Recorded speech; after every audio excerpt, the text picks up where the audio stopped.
Welcome back to the Eric Krown Crypto channel, wishing you a happy healthy start to this Tuesday morning. It's turnaround Tuesday, maybe, who knows, but there is plenty to speak about as U.S. markets open up. I believe yesterday was a bit of a holiday, so I do suspect that today is probably going to be a day of resolution, or at least highly likely to be. With that in mind, I want to be speaking about the major areas to be aware of for both the boo laws and, of course, the short term and the long term. Jesus, man, it's been a long morning. I ate some spicy food last night. Terrible decision. Never again. Never again. There's no jalapeno that is worth the amount of destruction that it has caused over the last 24 hours. My lord. Anyways, I do want to highlight a new change on the Krown trading application. Unfortunately, because my window is kind of like smaller here, you can't see it fully, but basically there is now an events tab over here that you'll see over on the crypto side. You can barely kind of see it. But more importantly with that, it'll bring up a window on your right-hand side listing out all of the major economic events so that people don't have to ask incessantly, hey, when's that CPI coming out? I heard about the inflations. What's it doing? It'll tell you exactly when it is, exactly what the expectation is, and what the previous is, and what the actual will be after it lists, and that'll be right here on the right-hand side. So that's available for you on the app. Anyways, let's just jump right into it right now. I want to make this one a little bit on the shorter side. And nice job, bot. Well done. Hey, well done, actually. Yes, so starting off with the very, very, very, very low-term timeframes, the hourly right here, I do want to talk about first the range resolutions for upside continuation. In this case, as Bitcoin once again knocks above $25,000, and that is going to be on the hourly timeframe, 25,150 or so, depending upon your exchange. Obviously, shouldn't really deviate too much. I do want to address something very, very quickly here as well. For a lot of the people with the HPGR indicator, please do understand that unless if you're on the exact same exchange as me, and you're also on the premium plan for TradingView, not for the app, but for TradingView, like the website that we're using right here, you're probably going to see slightly different things. Now, I can assure you that the slightly different things that you see, if you're on Pro, for example, it'll still be relevant, it'll still be viable, and in fact, some backtests have shown it's even better than Premium, which is kind of funny. But to explain the differences that you're going to be seeing in this, well, Premium allows 20,000 past historical bars, Pro only allows 10,000. Anyways, in this case, we can see the top side of the top side of the 50% of historical returns range highs on the hourly. Again, it's 25,160. Closure above there very likely does see a nice stint somewhere around the next range high, which is the 80% of historical returns range in the deep 25s, about 25,600 or so. So, if we do see a nice little short-term breakout, that'd be a good place for a bit of a short-term pullback. And then we have to go reference the higher term timeframes for more. But before we get into that, I do want to talk about failure here. Failure is still relevant as long as Bitcoin is, closing higher term timeframes below this $25,000 region. And we'll go over a little bit more later as if Bitcoin does confirm a local high on the daily, it is going to start to initiate several drafts of bearish evidence. But for right now, it's all good. Well, it's all good. You can't really have divergence without confirmed highs or confirmed lows. But the hourly would give you a major warning signal if you start to see closures back down below about 24,500. If we go over here to the 4-hour time frame and thread this one through into the medium terms, we can wait for it to load. And as you can see, Bitcoin is trading above the mean as it currently is at about $25,000. Just want to see a closure above there. And again, you can see the confluence at the top side of the 50% of historical returns range highs, 25,600 or so and change right there. So that'd be a good kind of short-term continuation area to be looking for. And of course, this would also suggest the same area of caution for the boo laws if Bitcoin does close below 24,300 today now on a 4-hour time frame. At that point, very likely looking at another $1,000 slide somewhere into the mid to low $23,000 territory. But until then, lower term timeframes, higher term timeframes still favoring the boo laws. Going over here to the daily, we can see that the daily is also having the mean coming in right around basically $25,000. Closure above there on a daily time frame, and then would be suggestive that we probably see a lot more on this rally. Top side of the 50% would be looking for 26,650 or so, or sorry, 26,700, but anywhere around there would be good. And again, probably not gonna be in the straight line, but over time, with short-term time frame pullbacks included. Basically, what I'm trying to say is that as long as Bitcoin's above yesterday's low, very likely looking for continuation. If we are, or that's actually not the right way to say it. what I would feel a lot more comfortable saying is that if we're going to see continuation to the upside, which, the stats still favor it, as we'll get into a little bit later, it very likely happens this week. It very likely happens like today, tomorrow. If it doesn't happen by Thursday, then that's probably going to be concerning, but I would even say today is probably the most likely if it is going to see continuation. So that'd be the next sort of areas of interest right here. Anyways, now referencing stochastic momentum to see where those pivots are, to see where, things might start to slowly change around. We can see that the hourly is starting to flip back up freshly in the bullish control zone as long as Bitcoin's closing above 24,900, which Bitcoin on CME is about $100 above as of right now. 4-hour time frame is also freshly up in the critical zone, might I add, as long as Bitcoin's above 24,740. Again, a few $100 above that number, so that's good for the BULAs. 6-hour time frame, same thing, 24,900 the current pivot.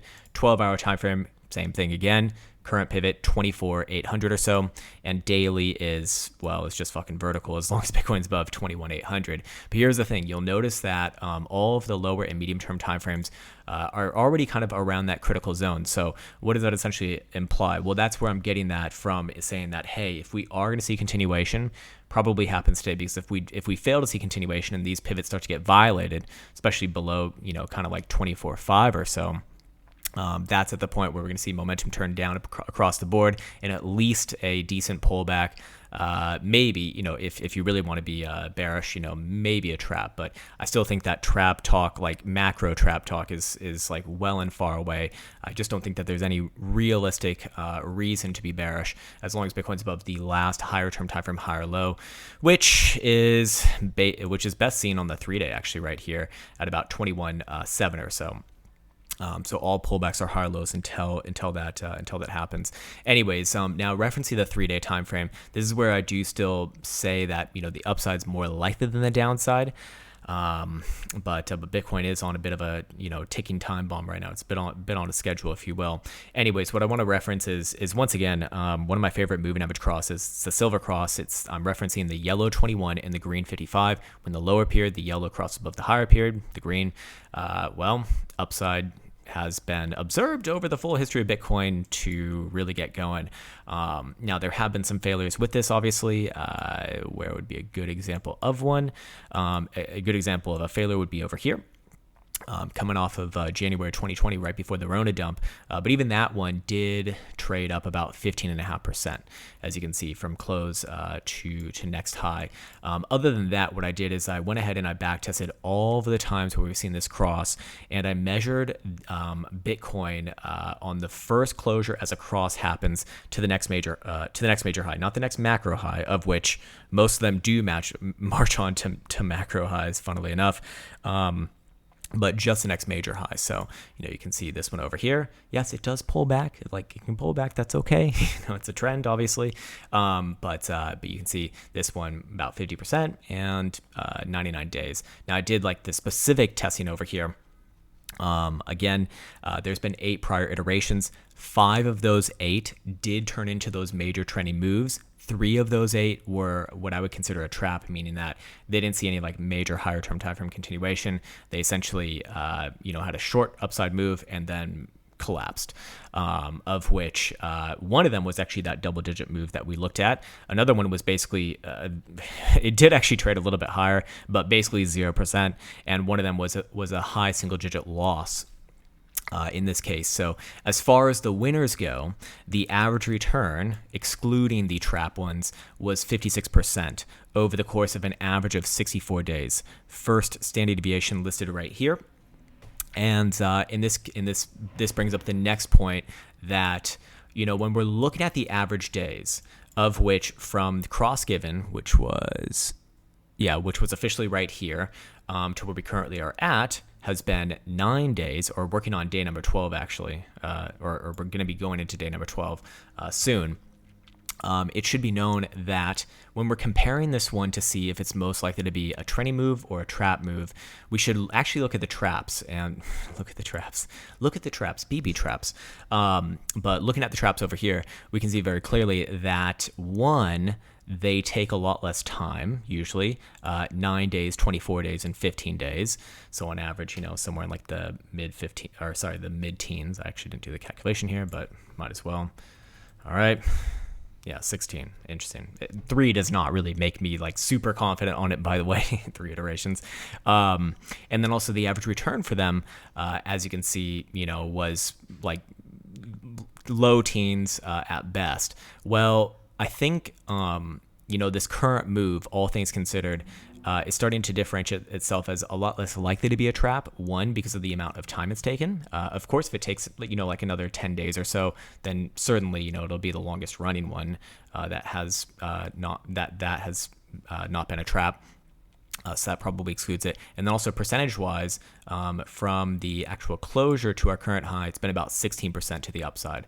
So it already is greater than all of the prior ones that were traps. So what am I trying to say here? What I'm trying to say is that it is, it's starting to be a bit more of an outlier. Again, if Bitcoin can just kind of hold it here and not shit the bed, and when I say shit the bed, come back down below the current higher low at it's like basically upper 21s. Let's just call it $22,000, easier to say. For like the next, 6 to 10 days or so, it's going to be extremely unlikely that this is going to be a trap. And we're just going to see, pullbacks that get picked up and march onwards and forwards. And at that point, we start to reference the average return. Again, keep in mind that the average return is based off of the next major high, not the next macro high, because obviously that's going to like massively skew the data because a lot of them just were like humongous fucking moves. But 56% would put Bitcoin where? Well, that would put Bitcoin at about, that would put Bitcoin at like low 30s, basically, which is right on alignment with the 200 simple right there. Again, probably not going to happen all in one day. In fact, the average days, about 2 months, a little over 2 months, as you can see right there, with a standard deviation of about 26 days. So, basically like 2.5 months or 1.5 month, I think, something like that. So we'd be looking at, more reasonably like April, if that were to play out in that fashion. Also, and I think I got a little bit ahead of myself right here. Also, the Gaussian channel is still very much relevant. Obviously, like that wouldn't be like the next major area of interest. Obviously, the 5-day. Still, I do look at this as one as favor in the Boo laws right here. Still want to see an actual closure above the mean band, as you can see at. It's about it's a little bit above $24,000 now, but so far so good. We can see that as soon as we got this next open, or as soon as it got this next open, it grabbed onto to the mean right there and bounced off it. So far so good. Another 3 days left till this one closes. So Friday we will have resolution on that. But again, if it does start to close above there, it's a lot more likely to test the top side of the band than fail, just like we've seen all the other times where it's turned red and Bitcoin's crawled its way back in, broken above the mean, and then each and every time it's actually tested the top side of the bands. In fact, almost all of the times it's just gone on for new all-time highs. Let's go to this one over here. I think this one has significantly more history, but same thing. You get the idea. So. At the end of the day, that's kind of the big one that I'm looking at for the higher term timeframes. Yeah, the moving averages do kind of paint a higher probability in that direction as well. But I'm not really getting any setups from any of the other tools that I look at today, so not really too much to talk about right there. But yeah, again, if Bitcoin's going to see continuation, I do think that today's probably most likely. I think at latest Wednesday. If you don't see continuation by then, you're going to start to see bearish divergence form and be confirmed on the daily, maybe even on the 5-day time frame. No, the 5-day will not have it, but the 2-day will have it. But for right now, looking a little bit more like continuation than not. As we've been saying for a while, just, kind of taking its time. Yesterday, again, was a bit of a holiday, so today would kind of make sense if it's going to be happening. So other than that, I want to be, once again, shilling Bybit. Yes, once again, shilling Bybit. That's right. Bybit's the best place to get wrecked on, lose all your fucking money. And you can do it even better by paying no fees on limit orders on derivative contracts. So my link specifically does award 0% on make fees for derivative contract orders. It's 30 days upon signing, blah, blah, blah, blah. Read the fine print on Bybit. They're going to explain it in more detail as it is their promotion. And other than that, I want to wish you the best as always. Take care, much love, and see you hopefully soon.